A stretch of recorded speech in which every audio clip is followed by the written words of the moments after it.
오늘 본문 말씀 사무엘상서 31장 1절로 6절까지의 말씀을 중심으로 비참한 최후를 맞이한 사울이라는 제목으로 진리를 증거하겠습니다. 이 말씀에 은혜 있으시기 바랍니다. 오늘 본문의 내용은 사울이 블레셋과의 전투에서 패하고 요나단과 함께 전사했다는 이야기입니다. 아버지 사울과 그 아들과 그 곁에 있던 병사들이 모두 죽임을 당했습니다. 당연히 전쟁에서는 대패를 하고 말았습니다. 자, 다윗은 아말렉과의 전투에서 대승을 거두었죠. 이스라엘 백성들의 가족 모두를 구했습니다. 그리고 엄청난 전리품을 거두어서 시글락으로 돌아왔습니다. 다윗은 이스라엘과의 전투에 참가하지 않았습니다. 그리고 시글락에 머물고 있습니다.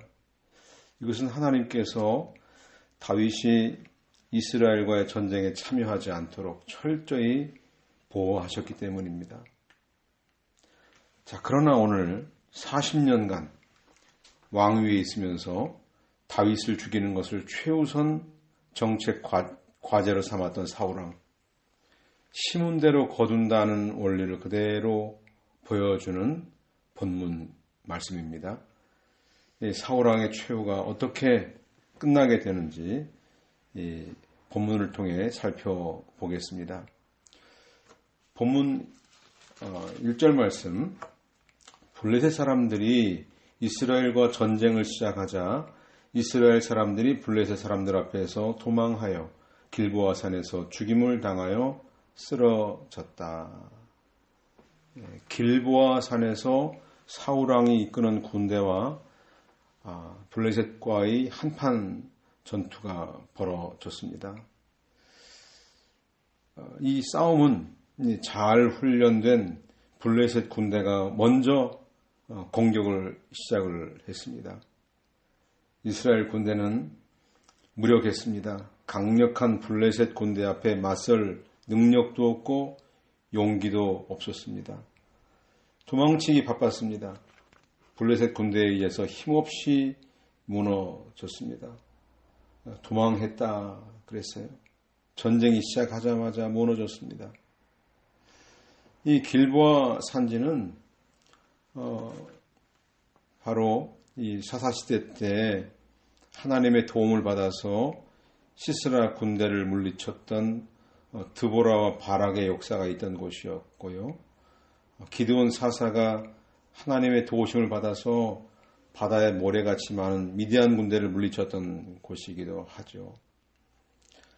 바로 그 하나님의 도우심의 장소, 은혜가 넘치던 그 장소에서 이스라엘 사람들은 죽임을 당했고 다 쓰러졌습니다. 너무나 비참한 그러한 상황이 벌어졌습니다. 여기 쓰러졌다라는 말은 관통했다, 꿰뚫었다. 그러니까 죽임을 당할 때 블레셋 사람들이 휘두르는 칼과 창과 화살에 찔려서 관통을 당해서 죽임을 당했다는 뜻이죠. 하나님의 도우심을 전혀 받지 못하는 이스라엘이 이렇게 무력하게 쓰러진 거 너무나 비참한 모습 아닙니까? 하나님의 전쟁은 숫자로 하는 싸움은 아니죠. 그러나 아무리 숫자가 많아도 하나님의 신이 떠난 군대는 아무런 힘을 쓸 수가 없습니다.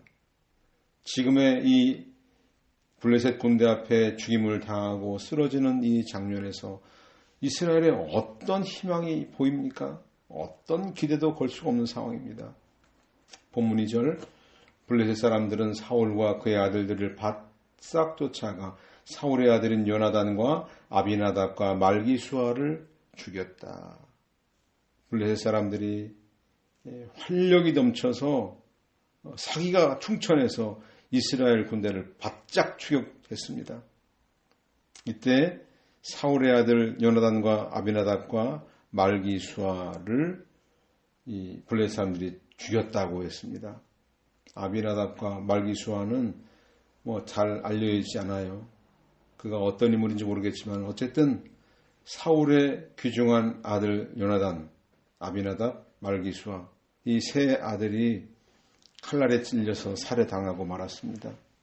이 요나단은 백성들에게 인정받는 지도자였죠.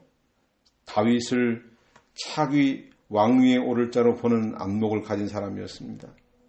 하나님을 의지하는 사람이었고 다윗을 철저히 보호하고 지원하고 협력했던 그런 인물이었습니다.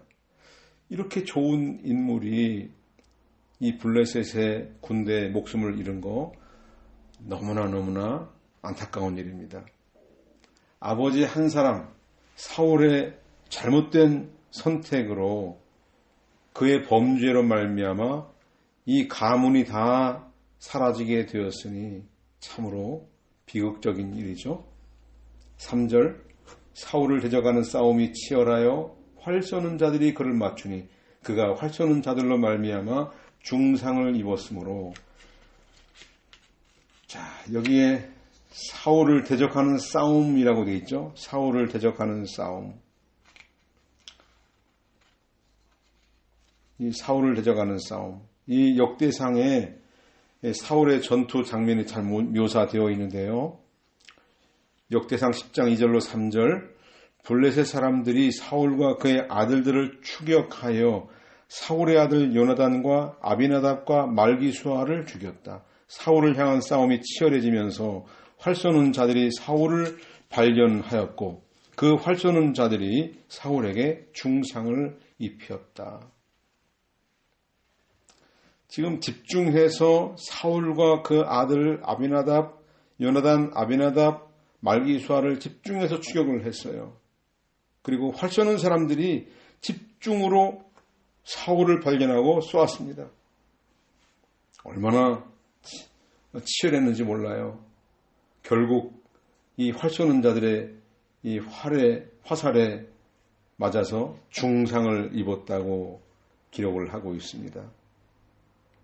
물론 원문은 화살에 맞아 중상을 입었는지 마음이 조급해서 이렇게 외통수에 몰려서 이렇게 조급하게 되었는지 그런 심리적인 상태를 말하는 그런 단어이기도 하지만 이 번역에서는 이 화살에 맞아 중상을 입었다고 번역한 거가 잘 번역된 것 같습니다. 믿는 자의 방패이신 하나님. 하나님을 전적으로 의지하는 자는 하나님께서 보호막으로 그를 보호해 주시지요. 그런데 사울은 하나님의 보호막을 다 걷어버리고 말았어요. 이렇게 하나님의 그 심판의 자리로 스스로 제 발로 걸어가는 이 사울. 결국은 치명상을 입고 말았는데요. 하나님의 기름 부음 받은 자 아닙니까? 명색이. 지금 너무나 고통스러워서 그 상처 부위를 감싸고 떼굴떼굴 구르면서 너무나 힘든 상태에 빠지고 말았어요. 이 4절에 보니까 사울이 그의 무기를 드는 자에게 말하기를 이 할례 없는 자들이 와서 나를 찌르고 모욕하지 않도록 내 칼을 빼어 나를 찔러라 하였으나 그의 무기를 드는 자가 매우 두려워하여 그렇게 행하지 않으니 사울이 칼을 빼어 들고 그 위에 엎어졌다. 사울은 너무나 고통스럽기도 하고 무엇보다도 두려웠던 것은 이 블레셋 사람들이 와서 자기를 모욕할 것이 두려웠어요. 여기 모욕하지 않도록 이 할례 없는 자들이 와서 나를 찌르고 모욕하지 않도록 이 사울을 살려둘까요? 죽일까요? 아마 사울을 산채로 끌어다가 온갖 모욕을 주지 않겠습니까? 그게 두려웠던 거예요. 지금 사울의 현재 심리 상태 엄청 두려운 상태인데 죽여달라고 자기 병사에게 무기 든 자 아마 자기를 지켜주는 그 보좌관 아니면은 호위무사일 것 같아요. 그 병사에게 부탁을 했어요. 죽여달라고.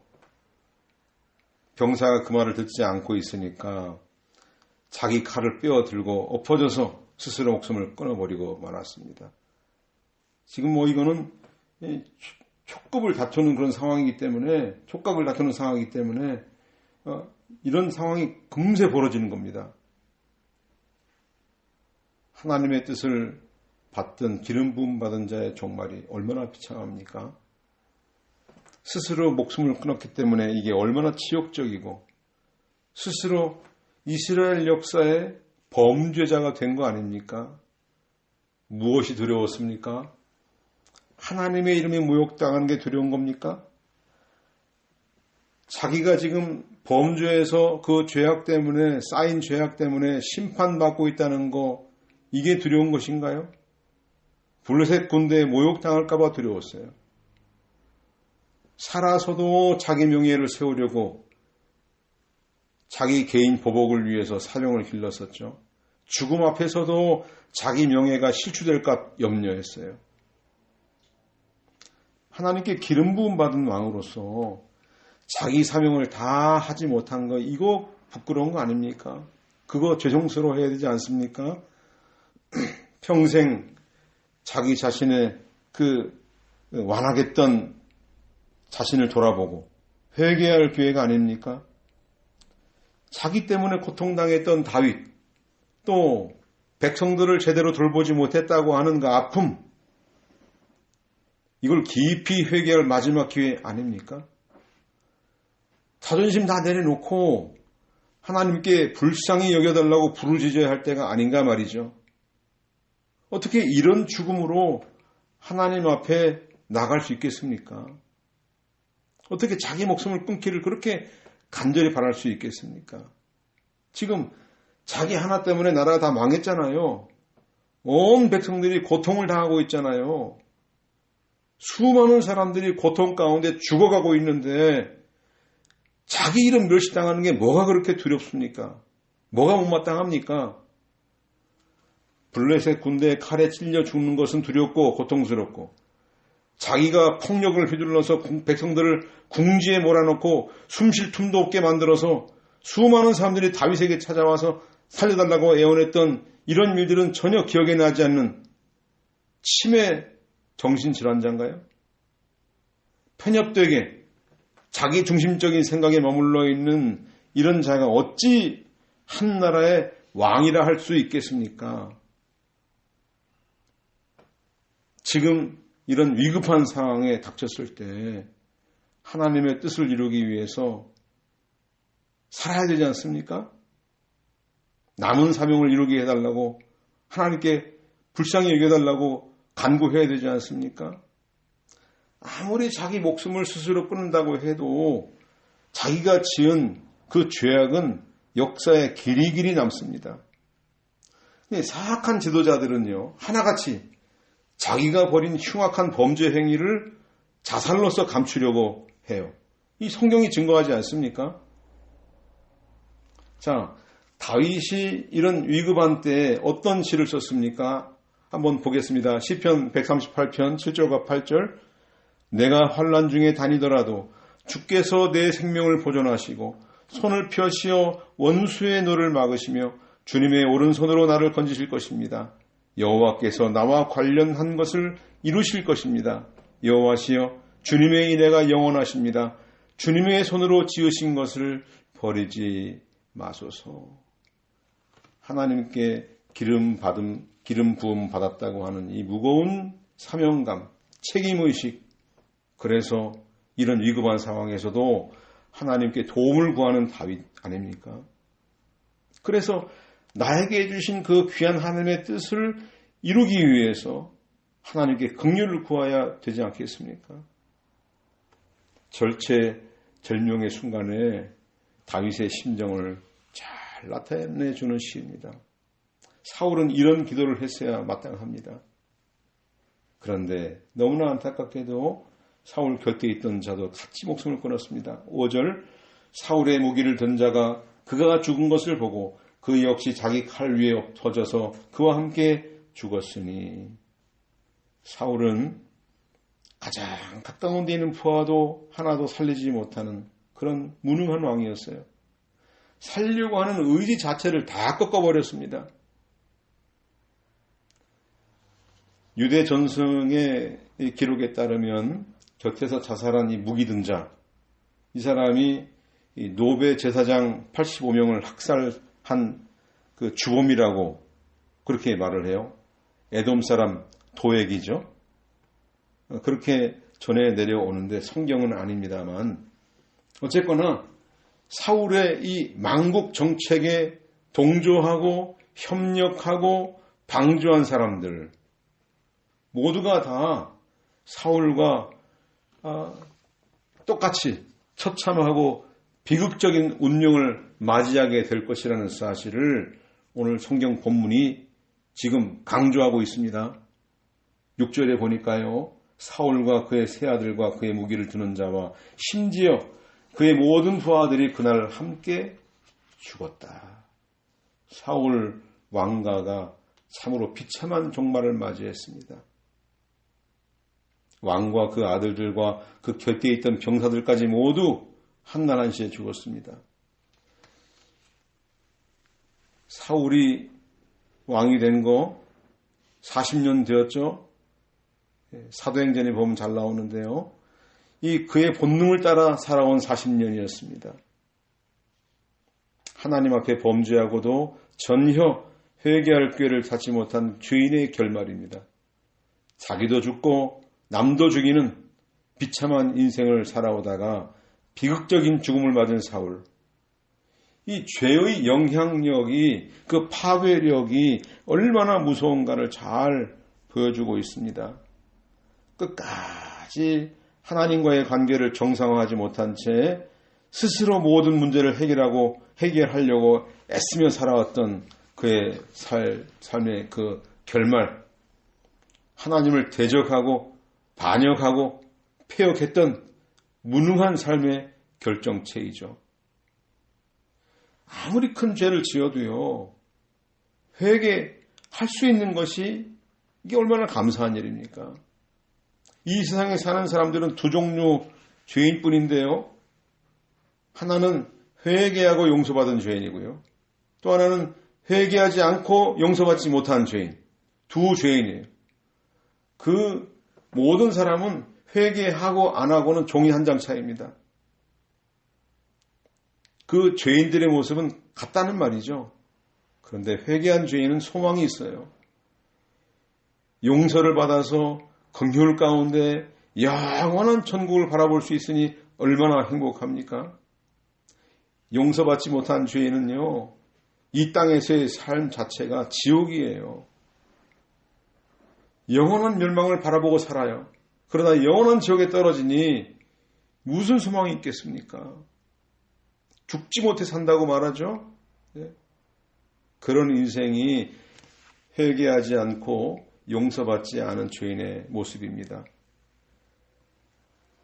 자, 사울같이 회개하지 않고 하나님을 외면하고 살면서 철저히 자기 중심 인생을 사는 사람에 대해서 바울 사도가 다음과 같이 요약했습니다. 로마서 10장 3절 말씀. 그들은 하나님의 의를 알지 못하고 그들 자신의 의를 세우려고 힘을 쓰면서 하나님의 의에 복종하지 않았다. 자, 이스라엘의 왕으로 세움 받았으면, 기름 부음 받았으면 자기에게 주어진 사명을 감당하기 위해서 하나님의 말씀을 철저히 순종하는 입장에서 있어야 되지 않겠습니까? 자, 오늘 이 사울이 이 비참한 최후를 맞이했던 이유가 무엇인가? 이 역대상 10장 13절 말씀이 잘 요약하고 있습니다. 사울이 죽은 것은 그가 여호와께 죄를 지었기 때문이다. 그가 여호와의 말씀을 지키지 않았으며 또 신접한 자를 찾아가서 묻고 여호와께 묻지 않았으므로 여호와께서 그를 죽이시고 그 나라를 이새의 아들 다윗에게 넘겨주셨다.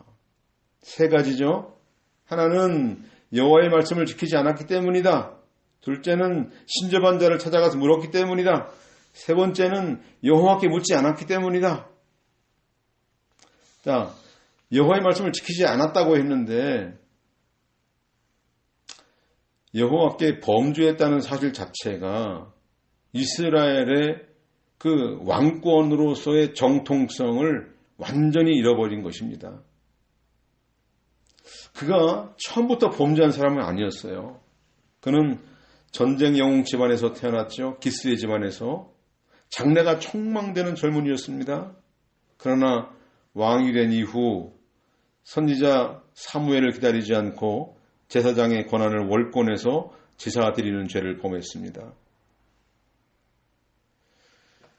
하나님께서 그가 이 행위에 대해서 잘못했다 하고 말하는 바람에 하나님이 한 번 더 기회를 주었어요. 아, 정말 잘못했는지 한번 두고 보자. 그리고 또 한 번 사명을 주셨는데 하나님의 그 원수 아말렉 족속을 진멸해라 하는 명령을 주었지 않습니까? 근데 그 명령도 거역을 하고 말았어요. 하나님이 직분을 맡기고 사명을 주셨으면 그 사명을 잘 감당하기 위해서 하나님이 요구하신 뜻이 무엇인가? 이거를 세밀하게 하나하나 철저히 순종할 마음을 가져야 되는데 그러지 않았어요. 자기가 좋아하는 대로 하고 말았습니다. 그러니까 자기 왕권 유지하는 게 더 중요하게 여긴 거예요. 그러니 하나님의 뜻에 정면으로 이 반대가 되는 길 아닙니까? 그러려고 정적 제거하는 것을 첫 번째 목적으로 삼았어요. 그러니 40년 동안 정적 제거하는데 온 심혈을 기울였지만 얼마나 헛된 시간들이었습니까?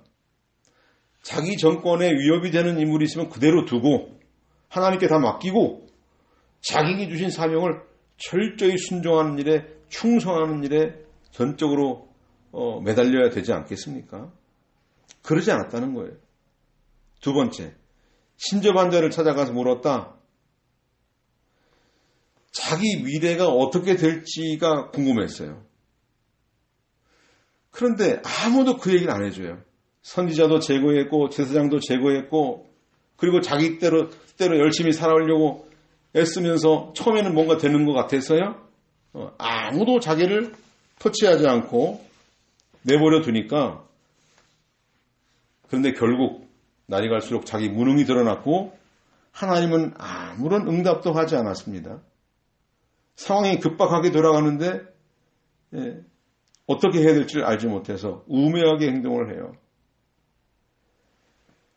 자, 하나님의 명령을 불순종한 데 대한 책임을 지고 물러나는 결단을 내려야 되지 않겠습니까? 그런데 미신에 의지해서 자기의 미래를 풀어보려고 했던 것이죠. 하나님의 기름 부음 받은 자는 하나님이 책임을 지시는데요.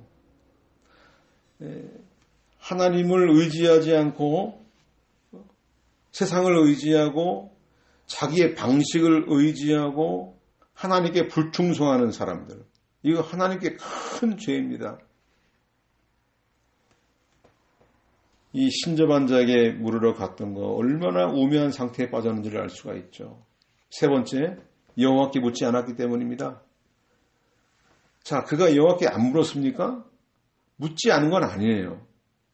묻긴 물었는데 꿈으로도 우림으로도 선지자로도 대답하지 않으셨다 그랬어요. 그래서 신접한 자를 찾아갔어요. 하나님께 묻는 것은 형식에 불과했습니다. 하나님의 그 주신 권력을 남용해서 제사 드리는 것도 형식이었어요. 예배 드리는 것도 형식이고 마음에 어떤 확신을 주는 답변이 없으면 하나님이 왜 답변하시지 않는가? 궁금하지 않습니까? 그거를 그 뜻을 깨닫고자 회개하면서 엎드렸어야 하지 않습니까? 자기 사명에 충성하지 않고 자기 명예를 세우고 자기 위신을 세우는 것을 첫 번째로 여겼어요. 이게 현실의 눈이 어두워지니까 세상의 마음이 빼앗겨서 믿음을 바로 세우지 못했던 것이죠. 그는 오직 키가 크고 힘센 자를 모집하는데 사활을 걸었어요. 오늘날에도 외모 지상주의, 물질 만능주의, 능력 우선주의 이렇게 나간 거 보니까 멸망할 날이 멀지 않았구나 알 수가 있는 거예요. 이렇게 세 가지 범죄, 여호와의 말씀을 지키지 않고 순종하지 않았고, 두 번째 신접한 자를 찾아다니며 그를 의지하고 물었어요. 세 번째는 여호와께 묻지 않았다. 여호와의 뜻을, 자기를 향하신 하나님의 뜻이 무엇인지 그것을 확신을 가질 때까지 기다리면서 하나님께 나아가지 않았어요. 자, 사울은 이 멀쩡해 보이지만 영적 전쟁에서 패하고 말았습니다. 패자는 승자의 종이 되는 법인데요. 베드로후서 2장 19절 말씀, 그들에게 자유를 준다고 약속하지만 자신들이 바로 멸망의 종들이니 누구든지 진 자는 이긴 자의 종이다. 여기에 자유를 주겠다고 약속했던, 헛된 약속을 했던 거짓 선생들, 진자예요. 이 거짓 선생들이 정욕 때문에, 자기 탐욕 때문에 세상에 썩어질 것들을 피하지 않고 그것들을 붙들고 거기에 탐닉을 하기 때문에 그것의 종이 되었단 말이죠. 그러니까 이 썩어질 것에 마음이 흔들려서 거룩한 것을 붙들지 못했어요. 바로 사울이 그런 자리에 있던 것이죠. 거룩한 것을 붙들지 못했어요. 자기의 그 안위를 위해서 하나님을 팽개친 거예요.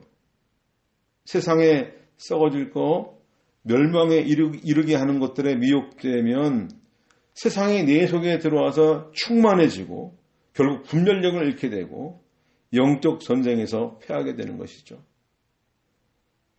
내 대적해야 될 원수가 내 친구가 되었으니까 영적 전쟁에서 패할 수밖에 없는 거예요.